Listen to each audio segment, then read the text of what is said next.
मोक्ष मार्गस्य नेतारं वितारं कर्म भोक्ताम् ज्ञातारं विश्वतत्त्वानां वन्दे तद्गुणलब्धये।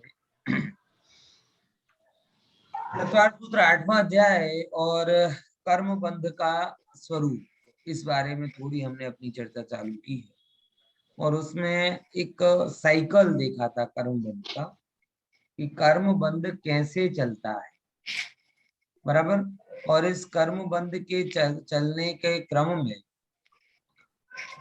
एक बात ख्याल में आई कि पूर्वकृत कर्म का उदय होता है तब ये जीव भाव कर्म करता है, और जब ये भाव कर्म करता है तब इसे द्रव्य कर्म बनते, और द्रव्य कर्म जब बनता है तब पुनः जाके वो फिर उदय में आता है।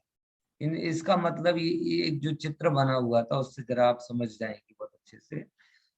क्या था चित्र कि जीव मोह राग द्वेष आदि करता है, नवीन कर्म से बनता है, नवीन कर्मों से फिर से द्रव्य कर्म का उदय आता है, फिर से मोह राग द्वेष आदि करता है। ऐसे करके उसका कंटिन्यू चक्र चलता रहता है, बराबर। अब जब हम बात करते हैं पुरुषार्थ की, तो पुरुषार्थ कहाँ चलता है? यहाँ पे आपका कोई पुरुषार्थ नहीं चलता। उदय हो रहा है नवीन द्रव्य कर्म जो वहां पे भी, जो यहाँ है जहाँ पे कोई पुरुषार्थ नहीं चलता।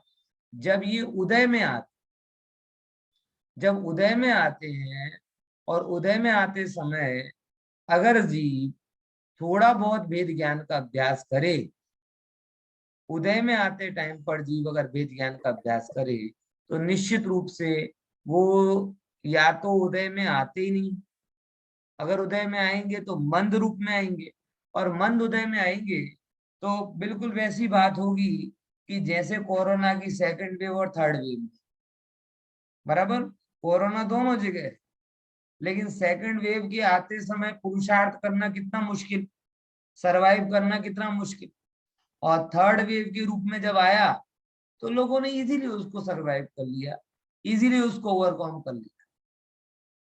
अब वही बात है कि तीव्र उदय में भी पुरुषार्थ कर सकता है, मंद उदय में भी पुरुषार्थ किया जा सकता है, लेकिन आप खुद अपने आप से विचार करके देखोगे तो पता चलेगा कि सामान्यतया तीव्र उदय में हमारा पुरुषार्थ बनता नहीं है, लेकिन मंद उदय में हमारा पुरुषार्थ बनता है। यानी जब भी कर्म का उदय आए तब तब आप मंद रूप में उससे जुड़ो, और मंद होते जाओ और मंद होते जाओ, तो मंद होते होते पुराना उदय और मंद होता जाएगा, और कर्म कम बंधेगा, फिर वो और मंद रूप में उदय में आएगा, उससे और कर्म कम बंधेगा।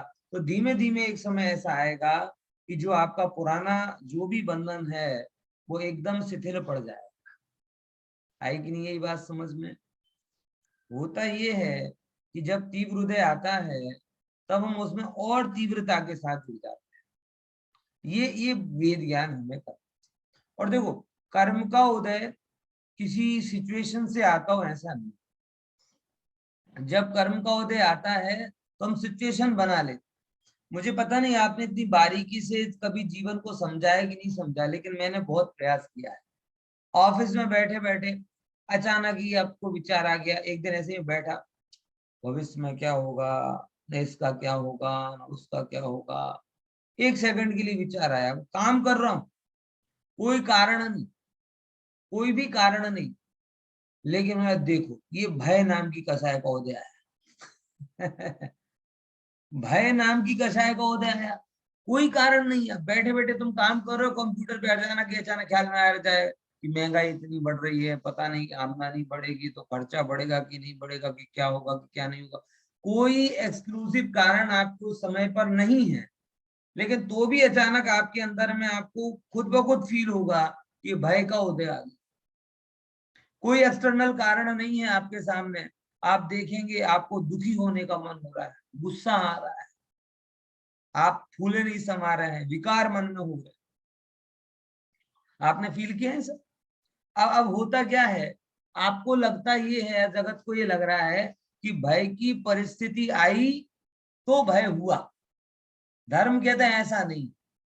तुम्हें तुम्हें जब भय का उदय आया तो सामने जो भी परिस्थिति थी वो भयजनक लगने लगी। ऐसा नहीं होता, फास्ट राइडिंग को एक व्यक्ति एंजॉय करता है और दूसरा ऐसे नहीं नहीं स्लो चला स्लो चला स्लो चला।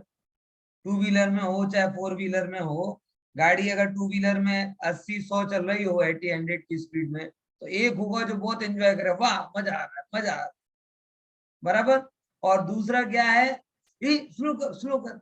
तो अब भय का, जिसको भय का उदय है वही फास्ट ड्राइविंग में, जिसको भय कसाय का उदय है वो भयभीत हो रहा है, और जिसको आनंद, मतलब क्या, आनंद तो नहीं बोल सकते उसे, जिसे क्या बोलेंगे, रति का उदय हो रहा है, तो उसे एंजॉय आ रहा है, समझ में, प्रिय लग रहा है उसे, फास्ट राइडिंग एंजॉयमेंट लग रहा है। अब ये आपको समझ में आया कि नो कर्म के अनुसार भाव कर्म हो रहे हैं, कि भाव कर्म के अनुसार नो कर्म पर आरोप हो रहा है। आई कि नहीं यही बात समझ में? ये गणित क्लियर है ना? नो कर्म के अनुसार भाव कर्म नहीं हो रहे, भाव कर्म के अनुसार नो कर्मों पर आरोप हो रहा है। इसीलिए जब भी आपको किसी भी कर्म का उदय आए, आपको शांति से, भेद ज्ञान पूर्वक अपने अंदर में होने वाले परिवर्तनों को सावधानी से समझना चाहिए, फील करना चाहिए कि ये हो रहा है, ये हो रहा है, क्यों हो रहा है, कारण क्या है, क्या ये होना जरूरी है, और अगर जरूरी नहीं है तो मैं क्यों कर रहा हूं। तुरंत अगर भय की बात चल रही हो तो अभय करो, राग का प्रसंग हो रहा है तो वैराग्य का विचार करो, क्रोध का प्रसंग बन रहा है तो तत्व विचार करो। ये आप क्या करोगे, उसका एंटीडोट पास में रखोगे, तो जो तीव्र उदय था वो अपने आप मंद उदय में कन्वर्ट होता है। समझ में आया?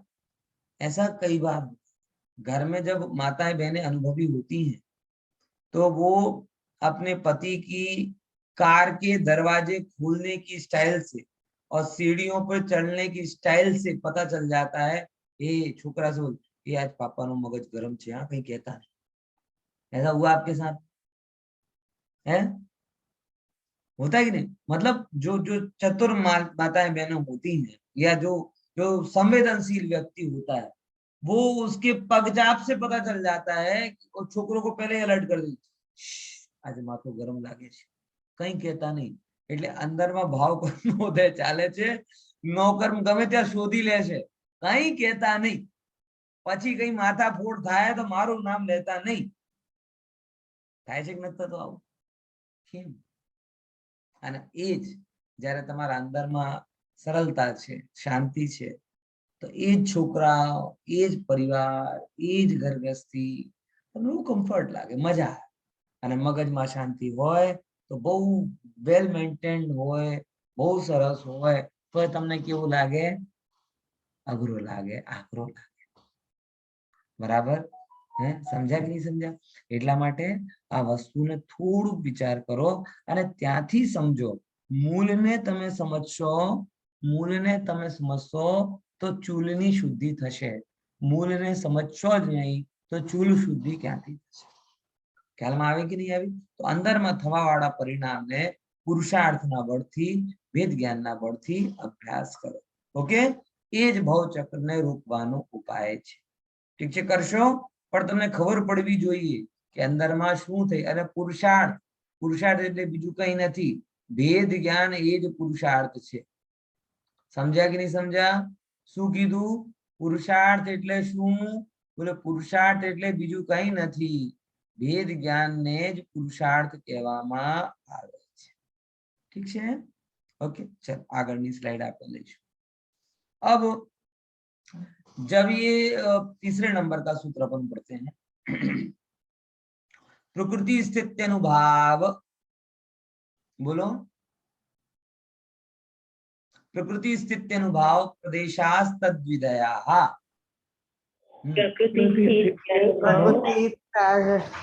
हाँ प्रदेशास्तद्विदयाः, बहुत सही. प्रकृति तद मतलब किसके? तद विदयाः, तद मतलब किसकी बात चल रही है? कर्म बंध. तो कर्म बंध की बातें चल रही है. और वो कर्म बंधते ही 4 भेद पड़ जाते हैं। कौन कौन से? प्रकृति बंध, स्थिति बंध, अनुभाग बंध और प्रदेश बंध। क्या बोला? कौन कौन सी चीज हो जाती है? जैसे ही जीव रागादि के कारण कर्म इसकी तरफ अट्रैक्ट होते हैं, वैसे ही उन कर्मों में 4 चीजें पड़ जाती हैं, जिन्हें प्रकृति बंध, स्थिति बंध, अनुभाग बंध और प्रदेश बंध के। चलो थोड़ा सा अपन इसको समझ लेते हैं, विचारणीय बात है कि प्रकृति बंध क्या है। देखो फॉर एग्जाम्पल आपने दूध की मिठाई बनाई, ओके, क्या बनाई? दूध की मिठाई बनाई। तो दूध की मिठाई बनाते में पहले नंबर तो उसको कोई नाम आएगा ना, क्या बनाया साहब? बोले दूध का हलवा बनाया, बराबर, दूध का हलवा बनाया। तो वो उसका नाम क्या हुआ? प्रकृति। फिर दूसरे नंबर पे कितना बनाया है? 2 लोगों के लायक बनाया कि 10 लोगों के लायक बनाया कि 500 ग्राम बनाया कि किलोग्राम बनाया कि 250 ग्राम बनाया? ये चीज तो आपको नक्की करनी पड़ेगी ना, कितना बनाना है। क्या बनाए बगैर बना तो लिया, अब जितना बन जाए उतना, ये चलेगा क्या? तो प्रकृति के साथ में प्रदेश भी आ जाता है। फिर जैसे ही आपने बनाया वैसे ही उसके अंदर एक स्थिति पड़ी कि नहीं पड़ी?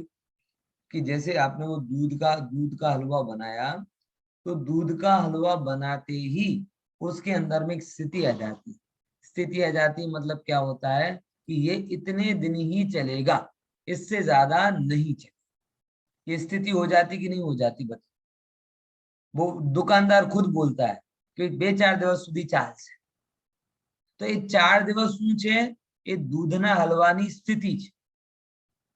પછી અમુક અમુક જગ્યાનો દૂધનો હલવો સારો હોય, ટેસ્ટ, અનુભવ એ પડી જાય। તો જેમ દૂધનો હલવો બન્યો એ જ સમયે એના અંદરમાં એક નામ આવી ગયું એટલે પ્રકૃતિ બંધ, એક ક્વોન્ટિટી આવી ગઈ એટલે પ્રદેશ બંધ, એક એની ડ્યુરેશન આવી ગઈ એટલે સ્થિતિ બંધ અને એક એનો ટેસ્ટ આવી ગયો એટલે અનુભાગ।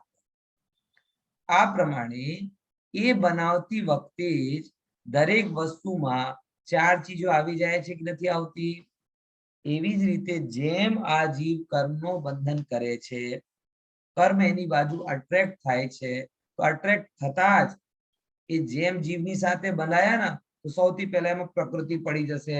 એટલે આ પ્રકારના કર્મ, આ પ્રકારના કર્મ, આ પ્રકારના કર્મ, બરાબર? તો પ્રકૃતિ પડી।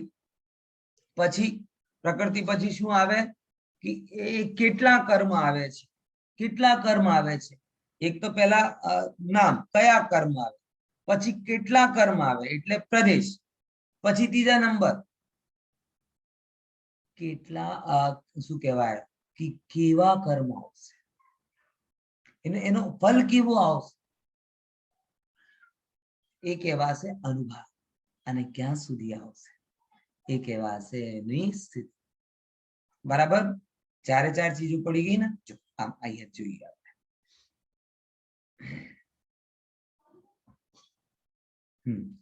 जो कर्म बंध, बराबर? कर्म बंध कैसा होता है तो बता। कर्म बंध 4 प्रकार का है, प्रकृति बंध और प्रदेश बंध, स्थिति बंध और अनुभाग बंध। इन दोनों को डिफाइन कैसे किया कि एक प्रकृति यानी कर्म का नेचर, प्रदेश यानी कर्म परमाणुओं की संख्या, बराबर? प्रकृति मतलब क्या लिया कि कर्मों का नेचर, कि कौन से कर्म बन रहे। जो एक और एग्जांपल से आप समझो, बहुत अच्छा रहेगा। एक बार पढ़ते फिर अपन एक एग्जांपल और लगाते हैं। स्थिति, स्थिति मतलब कर्म का आत्मा के साथ रहने का काल। और फिर क्या कहलाता? अनुभाग, कि कर्मों के आत्मा को फल देने की शक्ति। ये 4 चीजें जैसे जीव का बंधन होता है वैसे ही पड़ जाता है। अब देखो, आप समझो इसको इस तरीके से कि फॉर एग्जाम्पल आप स्वतंत्र घूम रहे हो, अचानक ही आपके घर में कोई फूफा जी का या मामा जी का या मौसा जी का बंद हो गया, बंद हो गया मतलब वो गांव से, अपने देश से आपके घर में आ रहे, बराबर। अब आ रहे मतलब दो अलग अलग चीजें हैं, और वो दो अलग अलग चीजें एक जगह आ गई मतलब बंद हुआ। तो जैसे ही आप आते हैं तो सबसे पहले आपने बोला कि आ रहे हैं, आप घर में बोलो आ रहे हैं, तो कोई सबसे पहले नंबर का प्रश्न क्या करेगा, कौन आ रहा है, करेगा कि नहीं करेगा। तो कौन में आप बोलोगे कि मामा आ रहे, कि नाना आ रहे, कि काका आ रहे, कि चाचा आ रहे, कि ताऊ आ रहे, कि ताया आ रहे, कौन आ रहा है, जो भी आ रहा है वो क्या कहलाता है, प्रकृति, बराबर। फिर आपने प्रकृति पूछ ली, लेकिन आपको संतोष नहीं आए, आपको क्या, अच्छा मामा ही अकेला आ रहा है कि मामी भी आ रही है और बच्चे भी आ रहे हैं उनके, पूछते हो कि नहीं, कि उनके साथ और कोई लोग भी, कितने लोग आ रहे, मतलब क्या हुआ, प्रदेश। फिर तीसरे नंबर का कठिन प्रश्न होता है, अब आ तो रहे हैं, रुकेंगे कितने दिन। माता बहनों को ये प्रश्न बहुत होता है, क्योंकि जितने दिन रुकेगी व्यवस्था तो उनको ही करनी है। श्रीमान जी तो बैग उठा के निकल जाएंगे ऑफिस में, लेकिन नाश्ते से लेकर सारी व्यवस्था किनको करनी पड़ती है, माताओं बहनों को। तो श्रीमती जी सबसे पहला प्रश्न क्या करती हैं, कितने दिन रुकेंगे, है, बच्चे की पढ़ाई भी होगी, फिर मुझे ये भी जाना है, मुझे वो भी जाना है। तो स्थिति, तो हम उन्हें बोलेंगे 2 दिन के लिए आ रहे हैं, एक दिन मेडिकल में जाएंगे, दूसरे दिन निकल जाएंगे, तो स्थिति पड़ जाती। और फिर लास्ट में पूछेंगी कि नेचर कैसा है, नेचर कैसा है, मतलब गरम मिजाज के हैं कि ठंडे मिजाज के हैं, कि बातुड़िया हैं कि मजाकिया हैं कि गंभीर हैं, कैसा हमें उनके साथ में ट्रीट करना है। तो अनुभाग, यानी कोई भी जीव, ये जो 4 चीजें बताई जा रही हैं, ये 4 चीजें केवल कर्म में ही पड़ रही हो ऐसा नहीं है, ये हर जगह होती। जब आत्मा का कर्म के साथ संबंध होता है तो होते ही ये 4 की 4 चीजें पड़ जाती हैं, जिन्हें प्रकृति, प्रदेश, स्थिति और अनुभाग के नाम से कहा जाए। ओके, क्लियर, समझे कि नहीं समझे। अब चलो अपन एक आध एग्जाम्पल और ले लेते हैं इसका, देखते हैं आगे है कि नहीं। देखो नहीं है तो अपन समझ लो। फॉर एग्जाम्पल अपन ऐसे समझते हैं कि आपको कोई प्रथमानुयोग की एक आध घटना बताओ जिसमें अपन प्रकृति, प्रदेश, स्थिति, अनुभाग घटित करें। कोई एक आध घटना बताओ। सैनिक राजा ने मुनिराज को, मैं आपसे पूछ रहा हूं, आपको घटित करके बताना है चारों की 4 चीज। सैनिक राजा ने जब मुनिराज के ऊपर मरा हुआ सर्प डाला, बराबर, तब क्या हुआ, दिनेश भाई कौन बताएगा। तभी तब जो हुआ उसमें चारों चीज घटित करके बता।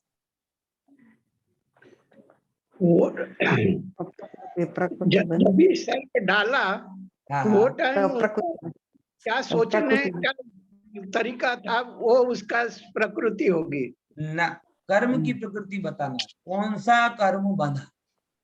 अच्छा, कर्म, हाँ। शास्त्रकार कहते हैं ना, उसी समय उन्हें नरक का आयु कर्म का बंध हुआ। कैसा बंध हुआ, आयु कर्म। कौन सी कर्म प्रकृति आई उनको, आयु कर्म। ओके, जैसे उनको भाव हुआ उस तीव्र अशुभ परिणाम के कारण कौन सा प्रकृति बंध हुआ, उन्हें आयु कर्म का प्रकृति बंध हुआ। ये एक सामान्य कथन है, वैसे तो देखा जाए प्रति समय 7 कर्म 8 का 7 कर्म का बंधन चल ही रहा है, लेकिन अपन एक स्पेसिफिक के ऊपर समझ रहे, ठीक है ना। तो वो उसकी प्रकृति क्या रही, प्रकृति बंध की। अब कितने परमाणु बंधे वो केवल ही ज्ञान गम्य। अपन एक अज्यूम करते संख्या कि 1 लाख करोड़ परमाणु बने, बराबर। ये क्या हुआ, उनकी परमाणु की संख्या प्रदेश पर, वो अपने को ख्याल में नहीं आएगी, क्योंकि वो अपने से कोई लगेज वगेज तौला के जाते नहीं है ना, कि 1 किलो है कि 1 लीटर है कि 1000 है कि 10,000 है, वो अपने को काउंट में नहीं आते, इसीलिए प्रदेश बंद अपन नहीं बता सकते। प्रकृति अपने को पता चल गई। अब स्थिति, कितने समय तक, कितनी समय थी, 7वें नरक की आयु बोलो बोलो पहली नरक में 33 सागरोपम पहली नरक में 33 सागरोपम खबर હતી પણ તમે યાદ કરો તો યાદ આવે 33 सागरोपम ये क्या थी उसकी स्थिति। अब अनुभाग कैसा रहा उसका? नगर में नरक में मजा आया होगा। अनुभाग कम कैसा उदय आएगा 33 सागर तक? 33 सागर સુધી કેવું ઉદય આવશે? 33 अरे 33 तो स्थिति 33 માંથી 10,000 अरे रे रे रे रे हाँ ने अनुभाग अनुभाग એટલે 33 સાગર સુધી એમને શું થશે? નરકમાં મજા આવશે કે દુઃખ થશે? દુઃખનું પ્રભાવ। સમજ્યા કે નહીં સમજ્યા?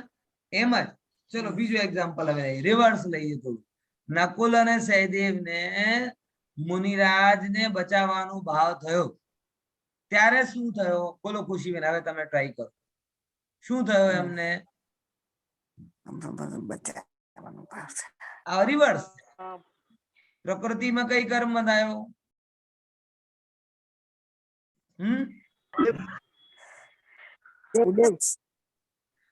આયુ કર્મ બંધાયો। આયુ કર્મ કયો? દેવાયુ। ઓકે હા ઓકે હા દેવાયુ બરાબર। પછી હા રાઈટ। સ્થિતિ પછી 33 સાગર રિવર્સ સેમ ત્યાં નરકમાં પ્રદેશ વનમાં 33 અહીંયા ઉપર 33 બંધાય સાગર બરાબર। પ્રદેશ એ આપણે અનુમાન કરવું પડે કેમ કે એ કોઈને કેટલા કર્મ પરમાણુ આવે એની કોઈ ગણતરી ના હોય। સંખ્યાત અસંખ્યાત અનંત જેટલા આવે બરાબર એ એટલા પરમાણુ આવે।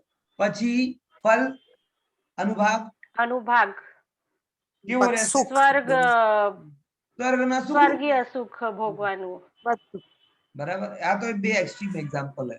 હવે આપણે નાના મોટા જેટલા પણ કર્મ માનીએ એમાં ચાર વસ્તુ ઘટિત થશે કે નહીં થાય? તમે ગુસ્સા કરો હવે એ તો સ્પેસિફિક શાસ્ત્રોમાં બતાવેલ છે એના આધારથી આપણે વાત કરીએ। પછી હું આમ કરું કે તમે લોકો કેટલા મૂર્ખ છો, કેટલી વાર બતાવ્યું છે તોય યાદ રહેતો નથી। આવું કરીને જો હું શું કરું? ગુસ્સો કરું મારા ઉપર તમારા ઉપર તો એ પરિણામમાં સરસ મજાનો પરિણામ છે કે ખરાબ? ખરાબ છે। તો કર્મ કેવા બનશે? ખરાબ જ બનશે। કેટલા બનશે તો પછીનો પ્રશ્ન છે પણ બનશે ખરાબ। અને એની સ્થિતિ પણ પડશે કે એને લીધે હું તમારા ઉપર ગુસ્સો કરું તો ઇન કેસ શું થશે? મને એવા કર્મ બનશે કે મને મારા ઉપર કોઈ કદાચ ગુસ્સો કરે બરાબર। આવું વાયસો વર્ષા હોય કર્મમાં કોઈ લેવું દેવું નથી બાકી નથી। પણ તમે કરુણાથી અમને ચીડાયા હો ને।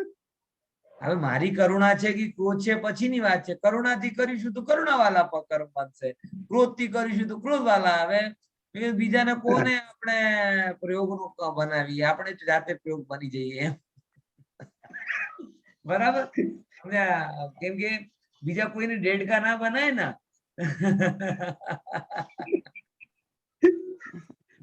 સમજ્યા કે નહીં સમજ્યા? બરાબર। તો જેવા પરિણામ આમાં કોઈ ન્યાય કે અન્યાય વાળી વાત નથી। કર્મમાં તો જે હોય છે ન્યાય જ છે।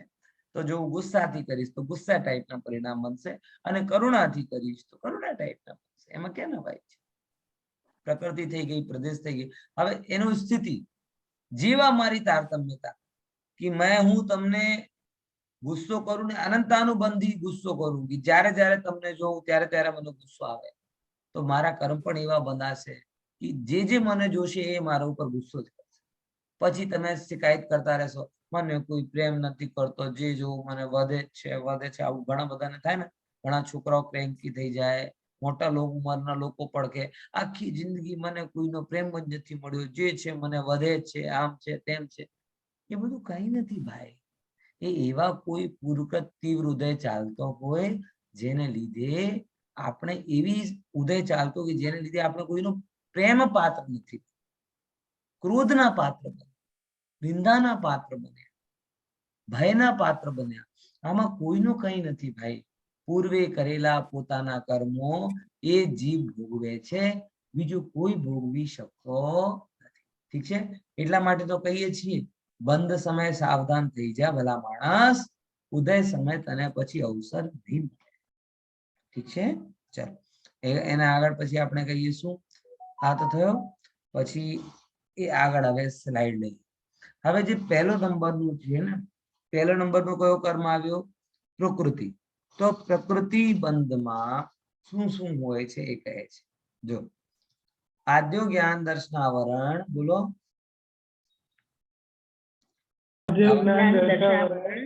વેદની મોહિની વેદनीय मोहिनी આયોર નામ ગોત્રાંતરાયા.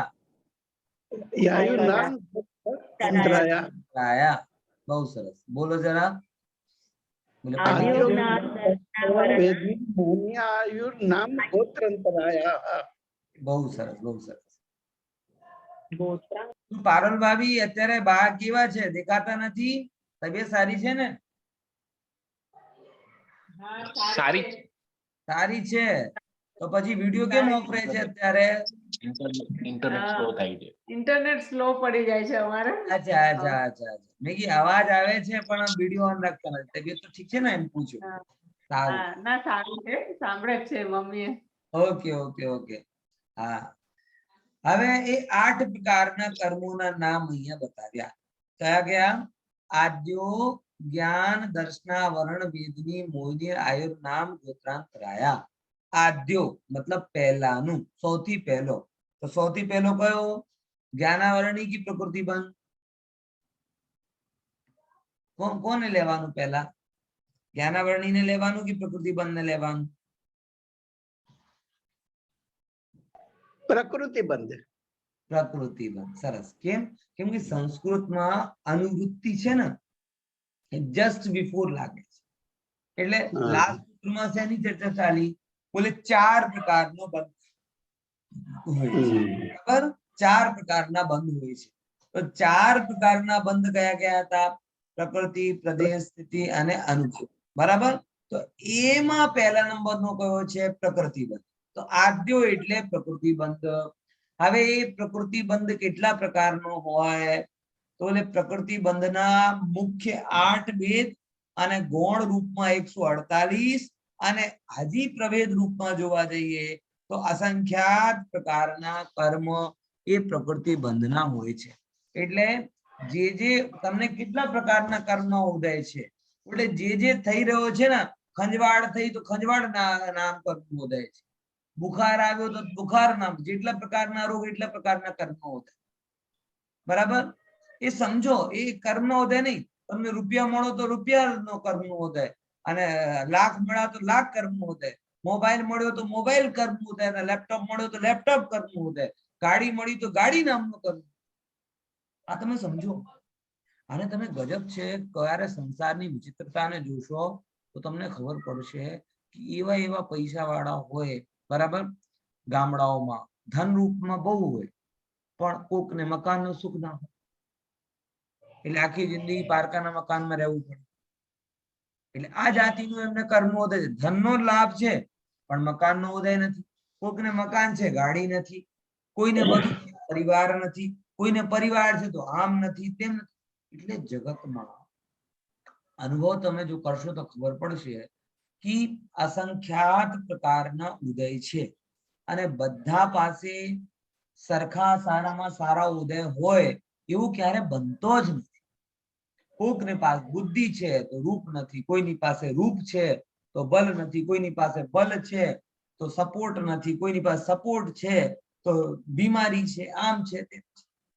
શરીરમાં જોવા જાવ, શરીરમાં કોઈનો કલર ફેર છે તો હાઈટ નથી, કોઈની હાઈટ છે તો બાલ નથી, કોઈના બાલ છે તો વજન વધારે છે, કોઈનો વજન ઓછો છે. એટલે કેટલા જાતના તમે છે. માંદો રહે છે, વજન નથી તો એ માંદો રહે છે. એટલે આ શું બતાવે કે જે વસ્તુ તમને મળી છે એ બધી વસ્તુ કર્મની ધરોહર છે. કર્મની એક પ્રકારની શું છે? તમારા માટે સાચવવા માટે આપેલી ગિફ્ટ છે. બરાબર? એ વસ્તુ તમારી છે જ નહીં, એ તો કર્મે તમને આપી દીધી છે. હવે તમે કોઈ પારકાની વસ્તુને પોતાની કહો તો મહાપાપ ગણાય. ખ્યાલમાં આવે કે નહીં આવે? હા, બોલો ખુશી. સર આમાં આપણે આ જે જીનવાણી મળી હોય ઈ પણ આવી જાય, સમાવેશ થઈ જાય એનો પ્રકૃતિ બંધમાં? સવાલ જ નથી. એ સાતા વેદની નામનો પ્રશસ્ત કર્મનો ઉદય હોય એને લીધે તમને ધર્મના અનુકૂળ સંયોગો મળ્યા. હવે એમાંય કેટલી વાતો તમને. જીનવાણી તો જો ધર્મ મળ્યો, કોઈ એવા કુલમાં જન્મ્યો કે જ્યાં ક્રિયાકાંડની બહુલતા હોય, જ્ઞાનની વાત જ ના હોય, તો એનો પુણ્યનો ઉદય તો છે, પણ આ જાતિનો પુણ્યનો ઉદય નથી કે વેદિયાને કરી છે. કોઈને ત્યાં કેવો હોય કે જીનવાણી મળતી હોય આવું છે, પણ કેવો કે જીનવાણીમાં જેમ કે મારા સિલવાનીમાં નિયમ છે કે જે હું સ્વાધ્યાય કરવા બેસું ને તો ત્યાં સવારે ચરણાન યોગનું અને સાંજે પ્રથમાન યોગનું જ વાંચન, કે બુદ્ધિમાં ઘૂસતો નથી ને દ્રવ્યાન યોગ પડવાથી ભ્રષ્ટ થઈ જાય. દ્રવ્યાન યોગ નહીં પડવા. હું પોતે જ અત્યારે તો નથી, પણ પહેલા જયારે હતો 12th માં ફર્સ્ટ યરમાં તો પદ્મ પુરાણ ઉપર ત્યાં વ્યાખ્યાન કર્યું. એને કઈ વાત પુરાણ લાવ, પદ પુરાણ ઉપર કર્યું. બરાબર. તો પદ્મ પુરાણ મળે, સમયસર નહીં મળતો એ પણ ડિફરન્ટ ટાઈપ નો પુણ્ય મળે. બરાબર ખ્યાલમાં? પ્રત્યક્ષ મળે તો પુણ્ય નો વધે, સીડી માં મળે તો પુણ્ય નો વધે, ગુજરાતી વાળાને ગુજરાતીમાં મળે તો પુણ્ય નો વધે, ઇંગ્લિશ વાળાને ઇંગ્લિશમાં મળે તો પુણ્ય નો વધે, ઘર બેઠા ઝૂમમાં મળે તો પુણ્ય નો વધે, અને પુણ્ય નો ઉદય ખૂટી જાય તો નેટવર્ક જતો રહે.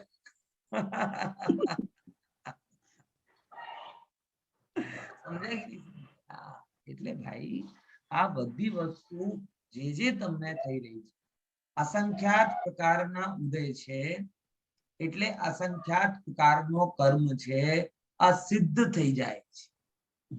કેમ કે એક કર્મ બીજાનો કામ નથી કરતું. બરાબર ખ્યાલમાં આવે છે? તમે તમારા શરીરમાં જુઓ તો તમને ખબર પડશે કે કેટલા જાતના ભાતના શરીરના અવયવો છે, અને બધા અવયવો જેની આપણે ખબર નથી, અને મોટા ભાગે 60 વર્ષની ઉંમર સુધી ખબર પણ પડતી નથી, એ બધા અવયવો પુણ્યના ઉદયથી બરાબર ચાલે છે. આ કિડનીનો તમને ખબર જ ના પડતી હોય, પણ એક વાર બગડવાનું ખબર પડે ત્યારે ખ્યાલમાં આવે કે ડાયાલિસિસ કરતા કરતા દમ નીકળી જાય છે. માણસ મરવા ઈચ્છે છે, લિટરલી મેં જોયેલો છે. ડાયાલિસિસ કોઈનું થતો હોય ને, 1 ગ્લાસ પાણી પીવાનું, અડધો ગ્લાસ પાણી પીવાનું, કેવી હાલત, દયનીય હાલત એની. ત્યારે આપણે ખ્યાલમાં આવે કે જેની આપણે અત્યાર સુધીમાં વિચાર પણ નથી કર્યો, એ વસ્તુ કેટલી વેલ મેન્ટેન્ડ કામ કરે છે. વિચાર કરો. આ તમે તમારા શરીરમાં બ્લડ બને છે, બોન મેરો માંથી ખૂન બની જાય છે, તમને ખબર જ નથી પડતી. જ્યારે તમારું નીકળી જાય તરત જ અડધો કલાકમાં ખૂન બની જાય. કદાચ એ બનવાનો બંધ થઈ જાય તો ખૂન નીકળે, પ્લેટલેટ્સ આવીને શું કરી દે છે, આ તમને સાંધી દે છે, બંધ કરી દે. તો એક વસ્તુ જે કુદરતી રીતે થઈ રહી છે, એના માટે તમે આર્ટિફિશિયલ વ્યવસ્થા બનાવવા જાઓ તો લાખો કરોડો ખર્ચીને પણ એવી બનાવી શકતા. એ બધું તમને ક્યાંથી મળ્યું? હું તમને એમ પૂછો. મફતમાં? વસ્તુ વ્યવસ્થામાં મફત કઈ હોતો નથી. હા, એ બધું જે તમને મળે છે, એ બધી વસ્તુમાં તમારો શું વપરાયો છે? પૂર્વકૃત પુણ્યનો ઉદય વપરાયો છે. તમને આજે જોવાની લાયકાત મળી, સાંભળવાની લાયકાત મળી, વિચારવાની લાયકાત મળી, બોલવાની લાયકાત મળી, તમારો શરીર વ્યવસ્થિત છે, સંયોગ અનુકૂળ છે. ખરેખર આ કેટલું મોટું પુણ્યનો ઉદય છે. બીજું શું જોઈએ તમે? બીજું ખરેખર કહું છું, આ તો મોહને લીધે બીજી જે વસ્તુઓ છે અગત્યની લાગે છે, પણ ખરેખર કોઈ અગત્યનો છે જ. આજે જ મારા એક કલીગ છે, એમના શાળા ઉંમર 52 વર્ષ હશે. બરાબર. લગભગ 1 મહિના પહેલાની વાત છે. 1 મહિના પહેલા એ આવ્યા હશે મારા કલીગ પાસે, અને એમ કેવા લાગ્યા કે મને તો સપનામાં મારા પિતાજીના પૂર્વજો આ બધું દેખાય. તો આમ વાતોમાં મારા એક કલીગ છે, એમને કીધું કે ભાઈ મારો શાળો આવીને એમ કહેતો હતો હા રે બાપરે, આ તો ખતરનાક વાત. એટલે કેમ ખતરનાક? દાદાને જોઈ લીધું, શું ખતરનાક વાત છે? મેં કીધું કે ભાઈ નિમિત્ત શાસ્ત્રમાં એમ કહેવામાં આવે છે જો તમને અકારણ તમને તમારા પૂર્વજ દેખાવા લાગે એટલે તમે અલ્પાયુ છો. આ વસ્તુ મેં એમને 1 મહિના પહેલા કીધી અને 2 દિવસ પહેલા એમના અંદરમાં કઈ દુખાવો થયો અને હોસ્પિટલમાં દાખલ થયા અને આજે તો દેહ છૂટી. વિચાર કરો, વૈદેહી જેટલો શું કહેવાય છોકરો છે, આમ છે તેમ છે. હવે જ્યાં સુધી તાજા તાજા હતા ત્યાં સુધી એ જ વસ્તુ, છોકરાને સારી રીતે ભણાવીએ ને ફરવા જઈએ ને આમ થઈએ ને તેમ થઈએ બધી વાર. હવે 4 દિવસથી હોસ્પિટલમાં હતા તો કઈ નથી, બસ શરીર જેવો છે એવો થઈ જાય, જેવો છે એવો થઈ જાય, જેવો છે એવો થઈ જાય. પણ ક્યાં થવાનું બેટા? અમારે એક તો ધર્માત્મા છે કે તારી વાતને ધ્યાન રાખીને એને કહી દીધું હતું, સંદેશ ટ્રાન્સફર કરી દીધું હતું કોઈ હવે ધર્મારાધનામાં લાગો લાગો લાગો.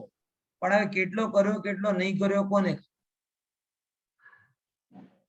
એટલે કેટલી નસ્વરતા છે આ બધી, સમજાય? હવે જ્યાં સુધી સારું ચાલે છે ત્યાં સુધી આપણે એની કઈ વેલ્યુ નથી આવતી. ત્યાં સુધી તો આપણે રિસોર્ટમાં ફરવા જવાનું છે ને મોટી ગાડી ને મોટો સારો મોબાઈલ ને મોટું ઘર, આ જ બધું વસ્તુ. ત્યારે જયારે બગડે ને ત્યારે પછી શું ઈચ્છા થઈ જાય? બસ જેમ તેમ કરીને એક પણ બસ શરીર ચાલવા લાયક થઈ જાય, કઈક જવાની જરૂર ના પડે, જીવતો રહે બસ આટલો થઈ જાય. ઘરે બેસે આપણે બધું કરી દઈશું. આવું છે ભાઈ. એટલા માટે તો આચાર્યો કહે છે કે જ્યારે તમારી દેહ સાજી છે ત્યારે આ કલ્યાણ કરી લો, પછી તો બહુ ગડબડી થાય. મારા એ તો ઓફિસ વાળા તો આજે બહુ આમ પેલા થઈ ગયા છે કે અરે તમે તો બહુ જાણો છો ને બહુ જાણો છો. ભાઈ મને હું કઈ જાણતો નથી, હું કોઈને કઈ પાછા પડી ગયા કે તમે મારા વિષયમાં કઈ, મને કોઈના વિષય મને એ તો સહેજ મારો કીધું અને એ શું કહેવાય કે મારા યાદમાં આવી ગયો, વાંચેલું યાદમાં આવી ગયું, સામે કહી દીધું કે આવું છે. હવે સાચું પડી ગયું એમાં કઈ ખોટું છે એમ પણ નથી, પણ મેં કઈ બહુ જાણીને કીધું છે એમ નથી. એ તો સહેજ મારા પૂર્ણ થઈ અને સહેજ મેં તમને કીધું અને સહેજ તમને એ વસ્તુ, હવે એમને જો પાत्रતા હશે તો આ વસ્તુનો વિચાર કરીને આરાધના કરી હશે તો એનો ફળ ભોગવશે, વિરાધના કરી હશે તો એનો ફળ ભોગવશે. ખ્યાલમાં આવે છે કે સમજાય કે નહીં? એટલે આ વસ્તુ વિચારવાની કે તમને જ્યારે અનુકૂળતા છે, જ્યારે અનુકૂળતા છે ત્યારે તમે આવું કરી લો. કર્મનું ઉદય અત્યારે અનુકૂળ છે, વેદ જ્ઞાન કરી લો, એ ઉદય બદલતા વાર લાગશે નહીં. સમજ્યા કે નહીં સમજ્યા? પણ એ જ હોય છે, જ્યારે બધું સારું હોય ત્યારે આપણે બહારનું સારું લાગે, પછી બગડવાનું શરૂ થાય ત્યારે આપણે લાગે શું થઈ જાય? કશું જોતો નથી, એઝ ઇટ ઇઝ થઈ જાય, એઝ ઇટ ઇઝ. પણ ક્યાં એઝ ઇટ ઇઝ થવાનું? એક વાર બગડવાનું શરૂ કરે, એ ગયા ને તો ગયા ત્યાં કિડનીમાં પ્રોબ્લેમ આવી, પછી કોરોના આવી ગયો, પછી પગમાં કઈ નસ દવા, એક સામટે એટલા બધા રોગો આવ્યા શું કહીએ, 2-3 દિવસમાં તો ખેલ ખતમ. મહિનાભર પહેલા કઈ નહોતું અને 2-4 દિવસ પછી શું કે એઝ ઇટ ઇઝ થઈ જાય, એઝ ઇટ ઇઝ થઈ જાય. ક્યાં થવા? બરાબર ખ્યાલમાં આવે છે? એટલા માટે આ ગંભીરતા સાથે આ વસ્તુ વિચાર કરવાની. આ ધરોહર છે, આજે છે કાલે નથી. ક્યારે લેવા વાળો પાછો આવી જશે, જેની વસ્તુ એ પાછો આવી જાય લેવા. ભાઈ કર્મ કે છે મેં આપી છે તમને, હવે મને પાછું કરો. આ શરીર તમારો હતો ક્યાં? એ તો તમે માનીને બેસ્યા હતા, પણ હતું મારો, આપો મને.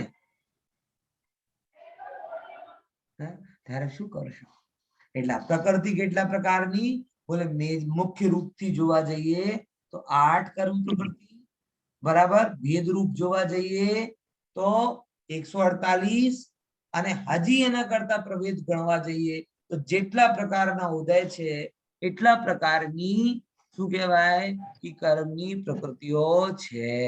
બરાબર. પછી બીજા નંબરનું શું છે? આ